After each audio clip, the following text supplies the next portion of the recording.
నమస్తే, నేను విజయారెడ్డి. కాళేశ్వరం మీద వచ్చిన హైకోర్టు తీర్పు అంతా కూడా ఈరోజు రేవంత్ రెడ్డిని ఉక్కిరి బిక్కిరి చేస్తుందా? ఎందుకంటే ఒక పన్నుపోటు మీద మళ్ళీ మళ్ళీ కూడా ఏదో పడిందంటారు కదా, ఆ టైపులో మన సభ కావచ్చు, తెలంగాణ తొలి ముఖ్యమంత్రి కేసీఆర్ సభ వెంటనే కాళేశ్వరం పైన హైకోర్టు ఇచ్చిన ఒక తీర్పు.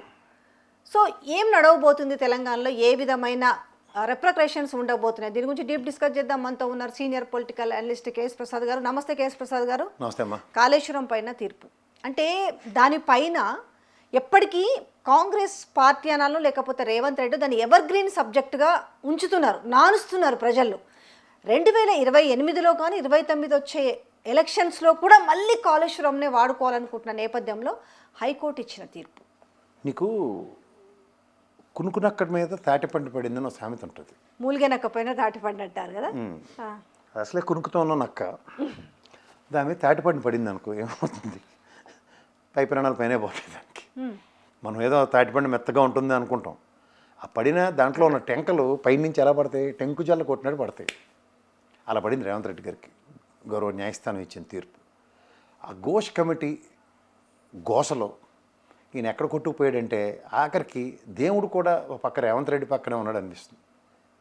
ఇదే కనుక కోర్టు తీర్పు ఇచ్చి తర్వాత కేసీఆర్ గారు సభ అయి ఉంటే నాకైతే ఖచ్చితంగా చూడు, మనం పోడియంలు ఉంటాయి చూడు, దాని బదులు అక్కడ శాఖల బాణ ఉండు.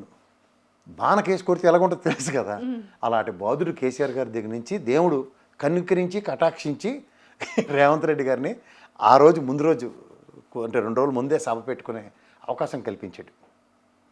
ఎందుకంటే ఇది టోటల్ సినారియో నువ్వు జాగ్రత్తగా గమనిస్తే కేసీఆర్ గారిని బదనాం చేద్దాం, ఏది 1,00,000 కోట్ల అవినీతి, నెక్స్ట్ కాళేశ్వరం అంతా డబ్బులు తినేశారు అన్న కాన్సెప్ట్ మీద స్ట్రైవ్ చేసుకుంటూ వచ్చారు. వాళ్ళకి వచ్చిన 64 సీట్లు కూడా ఆ భిక్షే. కానీ తెలంగాణ కాంక్ష ఏదైతే ఉందో నీళ్లు నిధులు నియామకాలలో, ఇవాళ నీళ్లు చూడు ఎలా సస్తున్నావు, బొక్క నీళ్ళు లేక చుట్టుపక్కల ప్రాంతాలు అల్లాడిపోయి సస్తున్నాయి. నువ్వు కూడా సచ్చున్నావు, ఎక్కడెక్కడ నీళ్ళు లేవు నీకు తెలుసు. అలాగే ఇక్కడ పరిస్థితుల్లో కరెంటు బంజారాహిల్స్ జూబ్లీహిల్స్ దాంట్లోనే గంటల కరెంట్లు పోతున్నాయి. మనం ఎక్కడికో పోక్కర్లే, ఇంకా ఊర్ల పరిస్థితి ఎలా ఉందో బ్రహ్మాండంగా వర్ణించవచ్చు మనం. సో ఇవన్నీ గతంలో 10 ఏళ్ళలో కంపారిజన్ చూసుకుంటే ఎక్కడైనా ఉన్నాయా? సో ఇవన్నిటికీ కారణం ఏంటంటే, ఇప్పుడు సాధారణంగా ఇల్లు కట్టిన వెంటనే కూడా రిపేర్లు వస్తాయి, రిపేర్లు రాకుండా ఉండవు కదా. రిపేర్ చేయించకుండా ఇన్నాళ్ళు కాలక్షేపం చేసిన దానికే ఫస్ట్ కోర్టు ఇంకా గట్టిగేస్తుందేమో అనుకున్నాం. ఫస్ట్ థింగ్ ఏంటంటే, ఈ అభియోగాలు మోపుకుంటూ 2.5 సంవత్సరాలు కాలయాపన చేసిన రేవంత్ రెడ్డి గారికి ఇంక ఫర్దర్ అభియోగాలు మోపడానికి ఆస్కారం లేకుండా పోయింది. ఇప్పుడు ఖచ్చితంగా పనిచేసుకుంటూ ఇప్పుడు రిపేర్ చేయించాల్సిన దుస్థితి కూడా ఏర్పడిందంటే ఆ దయనీయమైన స్థితి మొదటి నుంచి ఉంది. కానీ దాన్ని ఏదో ఒకటి చేసి చేయకుండా చేయాలనే ప్రయత్నం చేశారు కదా. మొత్తం కూలిపోయింది కూలేశ్వరం అని పదే స్ప్రెడ్ చేసిన నేపథ్యంలో దేనికైనా సంకల్ప సిద్ధి అన్నది కేసీఆర్ గారికి ఉన్నట్టు ఎవరికి ఉండదు. ఆయన సంకల్పించుకున్నాడంటే అది అయి తీరుతుంది. ఆయనలో గొప్పతనం అది. చాలామందికి తెలియక ఆయన సంకల్పాన్ని డౌట్ చేస్తారు. అంచేత ఎప్పుడైనా సరే కేసీఆర్ గారికి ఏవి అన్నీ ఇలా నల్లేరు మీద నడకలాగా లేకపోతే పూల బాటలోని రావు. ఆయన ఏ పని చేసినా కష్టమే ఉంటుంది. ఆయన ఏం సాధించినా కష్టాలన్నీ ఆయన దిగమింగుకునే సాధిస్తాడు. ఇప్పుడు కాళేశ్వరం చచ్చినట్టు వీళ్ళు రిపేర్ చేయాలి, లేకపోతే ఆయన వచ్చి ఆ పని చేస్తాడు. శాశ్వత పరిష్కారం, నువ్వు శాశ్వత పరిష్కారమే. ఆల్రెడీ ఈ ఒడ్లు కొనలేక సస్తున్నారు వీళ్ళు, ప్రణాళిక లేక. ఎందుకు? అనుభవ రాహిత్యం. ఇక్కడ ఎప్పుడైనా పనికొచ్చినాడు కనబడితే చెప్పు, కాంగ్రెస్ మొత్తం మీద పలానాడు పనికొచ్చినాడు బాబా అని ఒక నెత్తి మీద అమ్మయ్య ధైర్యంగా ఉండొచ్చు అనుకునేవాడు ఎవడని చూపించు నాకు. ఇదేంటిది? అడ్డా మీద కూలీలు ఉంటారు చూడు, ఆయన ఖచ్చితంగా గుంపు మేస్తారన్న దానికి 100% కరెక్టే. అందరినీ తీసుకెళ్ళి అడ్డా మీద నిలబడితే, సార్ ఇవాళ బిల్డింగ్ ఎరగొట్టాం సార్, డెబరీస్ ఎత్తాలి, పోతున్నారు పొలవమని. నెక్స్ట్ డే సార్ బిల్డింగ్కి స్లాబ్ వేయాలి, ఎస్కేయాలంటే టటట పోతున్నారు.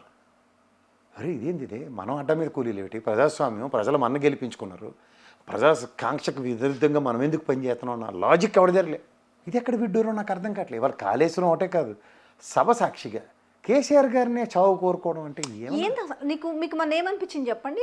అంటే ఫ్రస్ట్రేషన్గా అనిపించిందా ఏంటి అసలు? ఒక ముఖ్యమంత్రి అంటే చాలా సందర్భాల్లో మనం మాట్లాడుకున్నాం.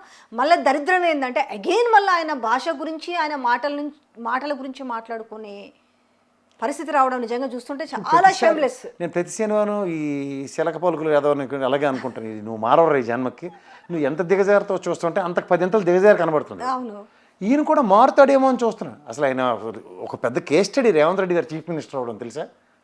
అలాంటి దానికి వైవిధ్యభరితంగా ఆయన ఏం పనులు మాడుతున్నాడు, ఏం చేస్తున్నాడు అసలు తలా తోక లేకుండా ఉంది. ఇప్పుడు కాళేశ్వరం వెళ్ళాడు, ఓ పక్క ఆయన సతమతం అయిపోతుంది అంటే కన్ఫ్యూజన్లో పిచ్చి పరాకాష్ఠకి వెళ్ళిపోయింది ఆయనకి. ఓ పక్క బీజేపీ ఎందుకు పనికిరాని బీజేపీ ఎజెండా మోసుకొని వస్తున్నాడు ఆ గుళ్ళు గోపురాలు అంపటి తిరగలేక. రెండోది రేపొద్దున్న నన్ను బీజేపీలోకి తీసుకెళ్ళడానికి చంద్రబాబు నాయుడు ఎజెండా మోయలేక చచ్చిపోతున్నాడు. దానికి తోడు ఈ దిక్కుమాల తపేలా ఛానల్ చెల్లి సారాజ్యం. మూడోది కాంగ్రెస్లో సీనియర్లు అంటే ఈయనకి ఎక్కడ పరిగెట్టించేస్తారో అని చెప్పి భయం పడిపోయి సీనియర్లు ఎలిమినేషన్ కార్యక్రమం పెట్టుకున్నాడు. ఈ 3 ఫ్రస్ట్రేషన్స్ ఎట్లా ఉంటాయి? ఎక్కడ అలైన్మెంట్ ఉండదు, నీకు సింక్ అవ్వదు. కాంగ్రెస్ ముఖ్యమంత్రిగా ఉండి బీజేపీ ఎజెండా. కానీ మొన్న ఒక మాట కూడా మాట్లాడి చిట్చాట్లో బీజేపీతో అంటగాగుతున్న వాళ్ళకి ఎప్పటికైనా ఇబ్బంది అని చెప్తూ చంద్రబాబు నాయుడు కూడా ఇబ్బంది, ఎందుకంటే బీహార్ ముఖ్యమంత్రి నితీష్ని ఎట్లా పంపించారో చంద్రబాబు నాయుడు కూడా ప్రమాదం పొంచి ఉంది అనేసి ఆయన చిట్చాట్లో చేసిన విధానం, చాట్ చేసిన వాళ్ళిద్దరు అనుకున్నారు, గురుశిష్యులు ఇద్దరు. నేను అంటాను నువ్వు ఏడుస్తున్నట్టు నటించు, నేను అక్కడికి వెళ్ళి అంటాను చెన్నై, నువ్వు ఏడుస్తున్నట్టు నటించు, అయిపోయింది. అలా విజయంలో కాగితం తీసి రాస్తే ఉత్తరం సరిగ్గా ఉంటుంది. అప్పుడు ఫస్ట్ థింగ్ ఏంటంటే వీళ్ళిద్దరూ ఆడుతున్న చిన్నపిల్లలు అమ్మానాట అందరికీ తెలిసిపోయింది. ఇప్పుడు చిన్నప్పుడు అమ్మానాట ఆడేవా నువ్వు? ఇంత పెద్ద అయిన తర్వాత కూడా వీళ్ళు ఇదే ఆట ఆడితే ఖచ్చితంగా తెలుస్తుంది ప్రజలకి. ఇది ఎక్కడ ఈ దిక్కుమాల ఎజెండా నాకు అర్థం కాదు. ఎన్డీఏ ఎజెండా కాంగ్రెస్ వాడు మోస్తుంటే ఆ ముసలోళ్ళు అక్కడ ఏడ్ చేస్తాడు. వాళ్ళు దిగ్విజయ్ సింగ్, జయరామ్ రమేష్ గారు ఎక్కడ చచ్చారు ఇద్దరును? వాళ్ళు పెద్ద అందరినీ మడతెట్టేశారు కదా. కేసీఆర్ లాంటి కూడా ముందు పార్టీ విలీనించే తర్వాత మాడదాం అన్నాడు కదా. మరి ఆ మేధా సంపత్తి అంతా ఎక్కడ చచ్చింది? నీకు వాళ్ళతో పని ఏంటి? వాళ్ళకి వెనకాల తిరుగుతున్నావు అడిగిన 16 సీట్లు నెక్స్ట్ వచ్చే ఎలక్షన్స్లో 16 అంటే ఒకటి ఓవైసీకి ఇచ్చేసినా కూడా 15 సీట్లు తీసుకొని వచ్చి రాహుల్ గాంధీ కిషన్ రెడ్డి వాడు గెలుస్తాడు కదా. రాహుల్ గాంధీని ప్రధానమంత్రి చేస్తున్నాడు ఈయన. అలా కాదు. కానీ ఇంకో మాట చెప్పు, మొన్న అదే కదా ఇద్దరు చిట్చాట్ చేసుకుంది. నాతో కావట్లేదు, నీతో అంతకన్నా కావట్లేదు, నాకే ఇంకో దిక్కు లేదు, నీకు ఇంకో దిక్కు లేదు, ఏం చేయాలని. మొన్న మాత్రం ఆయన రేవంత్ రెడ్డి గారు చాలా పర్ఫెక్ట్ మాట, ఎట్టి పరిస్థితుల్లో అపోజిషన్ ఇవ్వను కేసీఆర్ గారికి అన్నాడు. ఎందుకంటే ఆయన కాబోయే ముఖ్యమంత్రి. ఓకే, అట్లా వచ్చిరా. మా జర్నలిస్ట్ సవాల్ చేస్తున్నాను, ఇవ్వను నేను అపోజిషన్ కూడా. The more you persist it will resist అన్న ప్రోవర్బ్ ఉంటుంది. అంటే అనగా సంకల్పం అనుకోని అంటున్నాడా? ఏమనుకోవాలా? సంకల్పంకి రోజు అనుకోరమ్మా, ఒకసారి అనుకుంటారు. అది ఆయనతో అలా ఉంది. నేను ఎప్పటికైనా జైపాల్ రెడ్డికి టంగం అనిపించాలంటే ఇలా చేసి చూపిస్తాను అనుకున్నాడు. అలా అయ్యాడు ఆయన. ఆయన కాని పని పదవి కూడా వరించి చూపించాడు ఆయన. కానీ ఇది ఎక్కడ దరిద్రం మళ్ళీ చూడు. ప్రజలకు అంటే ఆయన ఒక న్యాక్ అనుకోవాలా, లాజిక్ అనుకోవాలా, చాతుర్యత అనుకోవాలా?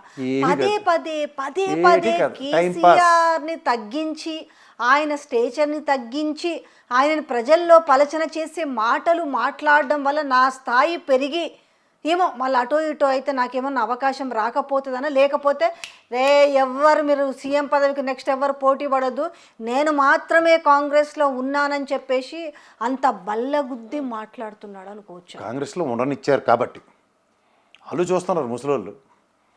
ఎప్పుడు గెలుతుంది? ఎవరన్నా నోరిప్పుతున్నారా? ఏం మాట్లాడుతున్నారు? ఎందుకు మాట్లాడతారమ్మా? ఇప్పుడు వాళ్ళు తెలంగాణలో పారాచూట్ వేసుకుని రాలేదు ఉన్న కాంగ్రెస్లో వాళ్ళు. ఇప్పుడు బట్టి విక్రమార్క ఉన్నాడు, దుద్దిల్ శ్రీధరబాబు గారు ఉన్నారు, అలాగే ఉత్తమ్ కుమార్ రెడ్డి ఉన్నాడు, కోమటిరెడ్డి బ్రదర్స్ ఉన్నారు, ఆయన ఎవరు దామోదర రాజనరసింహ, ఎంత పెద్దవాళ్ళు ఉన్నారు కదా. వీళ్ళకి ఎంతసేపు కేసీఆర్ గారు 10 ఏళ్ళు బట్టి ఆయన సాచర్యంలో ఇవాళ తెలంగాణ రాష్ట్రం కాంగ్రెస్ ఎలా ఇచ్చిందో, తర్వాత 10 ఏళ్ళు ఎలా ఉందో, 10 ఏళ్ళు మనకి ఏ రోజైనా అగౌరవపరిచాడా అసెంబ్లీ వేదికగా? కానీ ఇవి వాళ్ళకి కనిపించకుండా ఉంటాయా? సడన్గా ఈయనకు తెలుగుదేశం నుంచి వచ్చి ఇక్కడ రావడం అడవాడి కొట్టుకుంటూ వస్తే ఆ పార్టీ అబ్జర్వ్ చేయకుండా ఉంటారు వాళ్ళు. మంచిది ఏంటి, ఒక వాగుడికాయలో ఒకడు మాడుతూ ఉంటాడు, అని ఏం చేస్తాం క్లాస్లో, కానీ నువ్వు కానీ అని ఒకడే వదిలేసి ఉంటాం. అందరూ అలాగే మాడుతారన్న. ఫస్ట్ థింగ్ ఏంటంటే రేవంత్ రెడ్డి గారికి ఉన్న పెద్ద సెట్ బ్యాక్ ఏంటంటే కేసీఆర్ గారికి సమాజంలో ఆయన భాషకి యాక్సెప్టెన్స్ ఉంది. ఒక వ్యంగ్యతకి, తర్వాత ఆయన సెటరికల్గా ఉన్నాను, ఒక సర్కాస్టిక్గా మాట్లాడినా అది యాక్సెప్టెన్స్ ఉంది. అది నాకు వచ్చేసింది అనుకుని భ్రమలైన ఉన్నాడు, యాక్సెప్టెన్స్ లేదన్న విషయం ప్రతిసారి మనం ఆ సభ పెట్టినప్పుడు పబ్లిక్లోనే కాదు మీడియాలో కూడా చూస్తున్నాం కదా. ఆ వాచింగ్ టైంలో, వ్యూవర్షిప్లో అసలు కేసీఆర్ అనే వ్యక్తి బయటకు వస్తే ఏం చెప్తాడు, ఏం మాట్లాడతాడు అనేసి అంత ఆసక్తి. మెయిన్ స్ట్రీమ్ మీడియా ఆ రోజు నువ్వు గమనిస్తే రేవంత్ రెడ్డి గారిని కవర్ చేయలే, ఆద్యంతం కేసీఆర్ గారిని కవర్ చేసుకుంది. ఎందుకంటే ఎట్నుంచి ఎట్టిపోతుందో తెలియకుండా ఉంది. దానికి తగ్గట్టుగానే ఈ ఫ్రస్ట్రేషన్ పీక్స్కి వెళ్ళి కనబడింది. మన ఎందుకు వచ్చింది చెప్పాలా అంటే, ఇప్పుడు 1 year అయింది సభ పెట్టి కదా. దాని తర్వాత ఇప్పుడు నీళ్ళ గురించి సభ పెట్టారు నల్గొండలో, ఇప్పుడు మళ్ళీ సభ పెట్టారు కదా.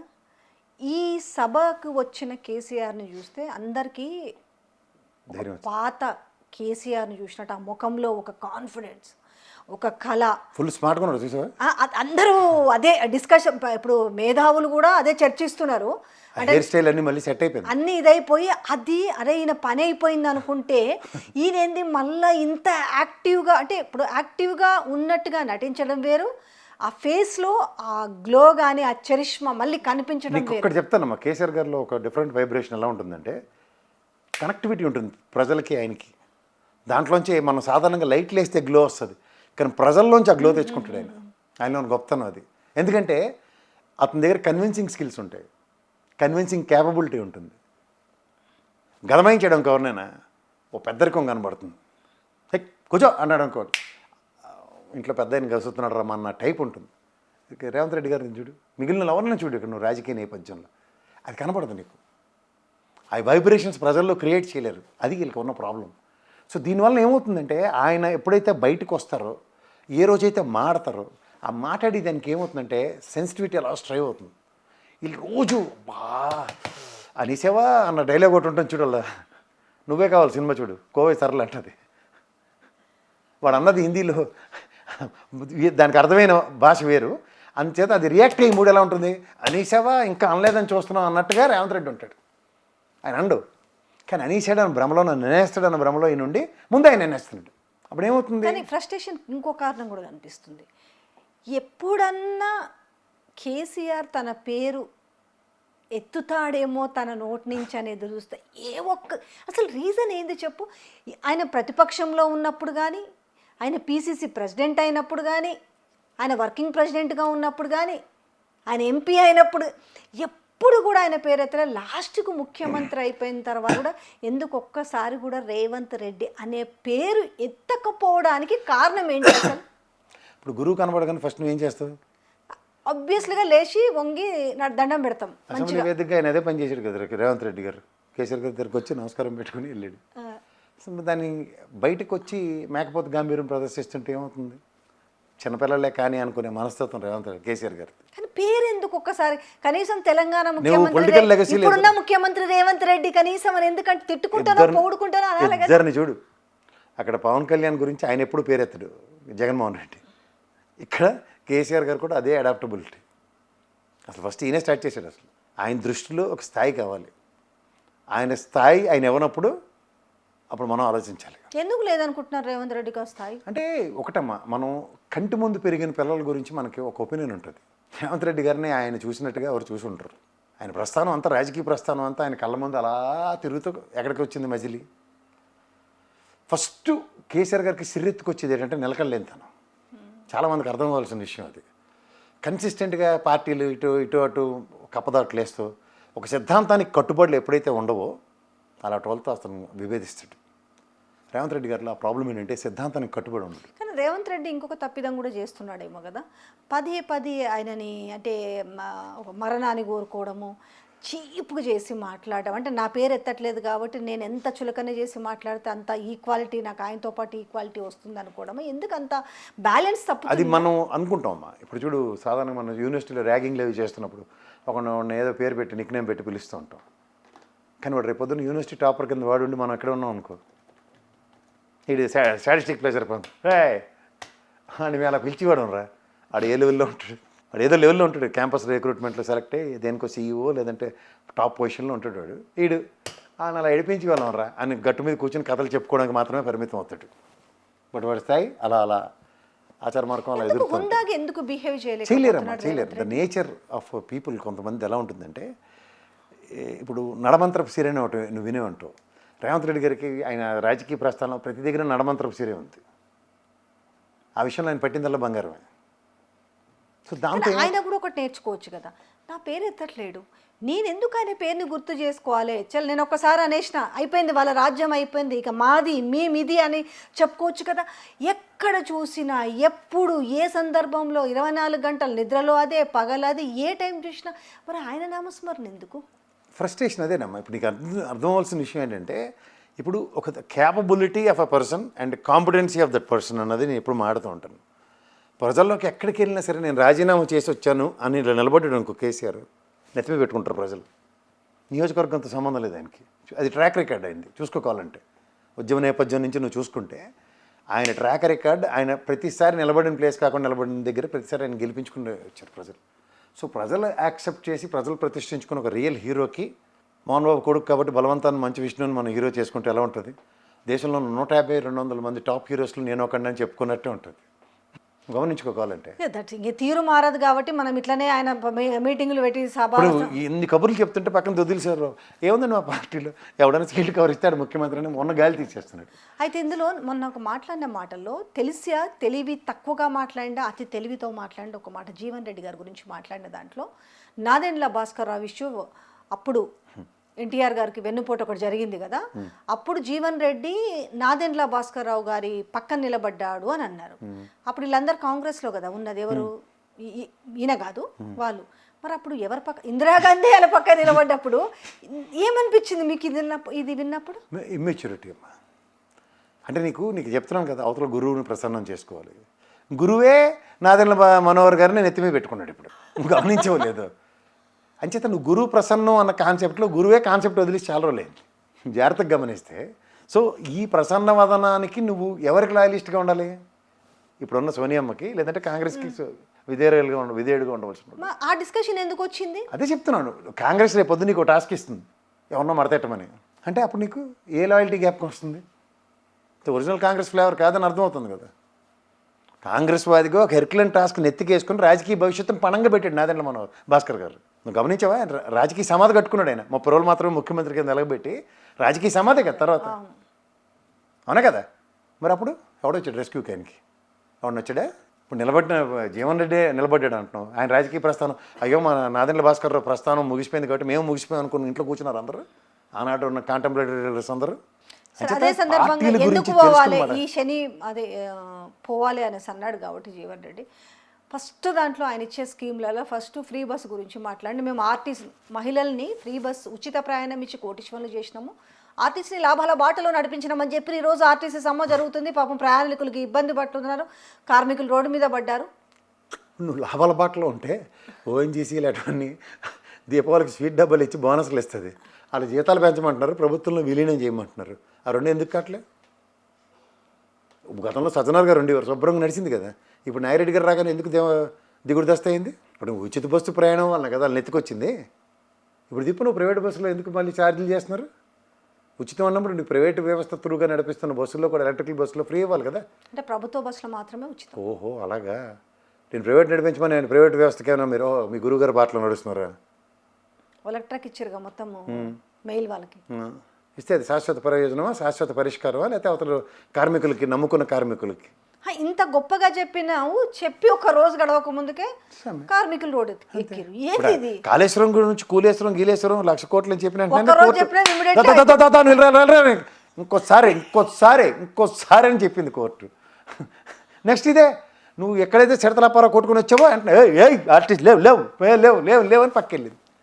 ఇంకా నెక్స్ట్ గొప్ప మాట్లాడి ఇంకొక సబెట్టి నువ్వు నెత్తిమీ పెట్టుకుని నెల దీపంలో నిర్వహిస్తున్న 6 బుల్లెట్లు మాట్లాడుతున్నా ఇట్లా ఏమవుతుందని సలహా కూడా ఎవరు ఇస్తారు? అంటే ఆయనకు ఆర్థిక సలహాదారులు కూడా ఎక్కువనే ఉన్నారు. చాలా మంది ఉన్నారమ్మా. ఎవరినైనా అందరికి 2 సార్లు ఇచ్చిరు మన తెలుగు వాళ్ళు, మాకు కూడా. అందుకని టీడీపీకి 2 సార్లు ఇచ్చిరు, కాంగ్రెస్కి 2 సార్లు ఇచ్చిరు, బీఆర్ఎస్కి 2 సార్లు ఇచ్చిరు, మాకు కూడా ఇప్పుడు 2 సార్లు ఇవ్వాలి అవకాశం. అంతే. చిలక జోస్యాలు ఇంటి ముందుకు వచ్చినట్టు చెప్పించుకుంటే అలాగే ఉంటారు. 2 సార్లు మాకు వస్తాయి. వాళ్ళు ఏదో చేసి తిరగబడిపోయినందుకు 2 సార్లు ఇచ్చారు. నువ్వు ఏడు చేసి తిరగబడిపోయావు నీకు ఇస్తారు. రాజశేఖర రెడ్డి గారు అంటే లెగసీ చూపించాడు ఆయన కాంగ్రెస్కి, ఇది నేను చేస్తున్నానని. చచ్చినట్టు ఇచ్చాం. నువ్వు ఏం చేసామని ఇస్తాం. ఇవాళ నోటంపట మాట రాగానే కాళేశ్వరం అనగానే రాను ఏమంటున్నావు? నీకేమైనా అర్థమవుతుందా? సుప్రీంకోర్టు పోతారు. ఇంకా అలాగ ట్రంప్ గారి దగ్గరికి కూడా వెళ్ళమని చెప్తారు. ఈ ఘోష్ కమిషన్, అరణ్య ఘోష్ ఎప్పుడో మాకు తెలుసు.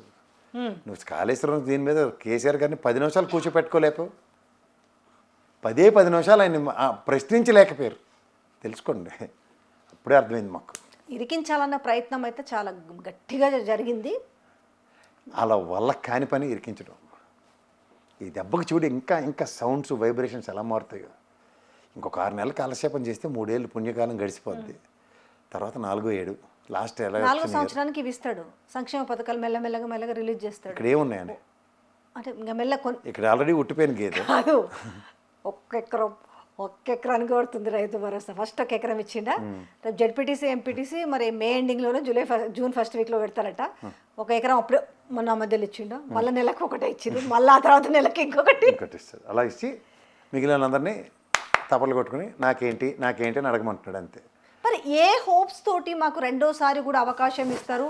100 సీట్లకు ఒక్క సీటు తక్కువగా నీయను. 99 అయితే లాస్ట్ టైం అలాగే అంటే 99 వచ్చే టీఆర్ఎస్కి. కానీ ఏం పర్లేదు, ఈ డీలిమిటేషన్ ఇలాంటివన్నీ బాగా హోప్స్ పెట్టుకున్నారు. మాట్లాడుతుంటే బా ఏం మాట్లాడండి రేవంత్ రెడ్డి, ఎంత కాన్ఫిడెంట్ ఉంది అనేసి అనిపిస్తుంది. అబద్ధాలు చాలా ఈజీ అమ్మ, కాన్ఫిడెంట్గా చెప్పచ్చు. నిజాలే రావడానికి లోపటి నుంచి ఎగతంతో ఉంటుంది. రే నువ్వు అనీసో కానీ అది చేయగలవా లేదా అన్న బాధ ఒకటి. ఇన్నిటి మధ్యలో సతమతమై నిజాలు డెలివరీ చేయడానికి చాలా కష్టంగా ఉంటుంది. అబద్ధం అనుకో, ఇచ్చిదా పోయిదా సచ్చిదా నాది కాకపోతే తాడిమట్టుకు ఎదురేదమా అన్నట్టు. అలాగా నోటుకొచ్చిన మాటలు. సో ఇప్పుడు తమిళనాడు ఎట్లుండబోతుంది రిజల్ట్? తమిళనాడు, వెస్ట్ బెంగాల్ కింద కొంచెం ఈదోబోతున్నారు అనేటట్టుగా అనిపిస్తుంది. తమిళనాడులో స్టాలిన్ లూజ్ అవ్వబోతారు, అక్కడ కూడా మమతా బెనర్జీ కూడా అదే పరిస్థితి కనిపిస్తుంది. మిషన్లమ్మ మన చేతిలో ఏం లేదు. ఆ జడ్డీ ఎలక్షన్ కమిషన్ మిషన్ల చేతిలో ఉంది. ఎలక్షన్ కమిషన్ ఓన్లీ మన బుద్ధ దగ్గర ఉంటుంది చూడు, అది చూసుకుంటూ కాలక్షేపం చేయడం వాళ్ళ పని. ఏమీ ఉండదు, వాళ్ళలో చలనం ఉండదు. అక్కడ జరిగేది ఏంటంటే వాళ్ళు డిసైడ్ అయిపోయారు అనుకో, ఈ స్టేట్లో మాకు పవర్ కావాలన్నప్పుడు మిషన్లు ఎలక్షన్ కమిషన్తో ఎలక్షన్స్ జరుగుతున్నాయి. మన బీహార్ ఎలక్షన్స్ తర్వాత కూడా ఎవడన్నా మాట్లాడితే నేనైతే ఒకసారి ఆలోచించమని చెప్తాను. అనవసరంగా టైం వేస్ట్ చేసుకోకండి సార్. మొన్నటి వరకు అంటే ఒక 1 month బ్యాక్ వరకు కూడా వాళ్ళకి నీకు మళ్ళీ చెప్తున్నాను, ప్రభుత్వ వ్యతిరేకత లేదంటే ప్రజలకి ఇంకా విశ్వాసం అపోజిషన్ పార్టీ మీద రాలేదు, ఇలాంటివన్నీ సెఫాలజిస్టులు గ్రౌండ్లో తిరుగుతున్న వాళ్ళు అందరూ బాగా చెప్తారు, రాస్తారు. కానీ అక్కడ జరిగి తంత్రం కుతంత్రం వేరు. దానికి మనలాంటి వాళ్ళు ఎవరు సిద్ధపడి ఉన్న మీకు సిచ్యువేషన్ ఇప్పుడు ఏం కనిపిస్తుంది? రెండు తీసుకుందాం మనం. ఒకటి అంటే అక్కడ తమిళనాడు యాక్సెప్టెన్స్ స్టాలిన్కి చాలా ప్రాబిలిటీస్ ఉన్నాయి. ఎందుకంటే అతనికి ఏడీఎంకే ఓటు బ్యాంక్ను కూడా బ్రహ్మాండంగా కొలగొట్టుకుని, నెగటివ్ అంటే వీళ్ళు పెనట్రేట్ చేయడంలో చాలా సిద్ధహస్తులమ్మ. బీజేపీ వాడు ఎక్కడికి వెళ్తే అక్కడ మొత్తం బొగ్గుపాలు చేస్తుంటాడు. ఇప్పుడు చూడు చంద్రబాబు నాయుడు గారు నేను వెళ్ళి నోటికి వచ్చినోడిని మాడి వచ్చాడు. అది 2019లో 18లో జట్టు కట్టినప్పుడు స్టాలిన్ వాళ్ళ ఆకాశం మీద ఎత్తాడు వాళ్ళకి ఇష్టమైతే. ఇప్పుడు ఇష్టం లేదు, బీజేపీ లేకపోతే చచ్చిపోతాం, డబుల్ ఇంజిన్ సర్కార్ లేకపోతే చచ్చిపోతారట. బెంగాల్ బెంగాల్ వాళ్ళు ఎప్పటి నుంచో డిమార్క్ చేసి ఉన్నారు 1, 2, 3 స్ట్రాటజీలో.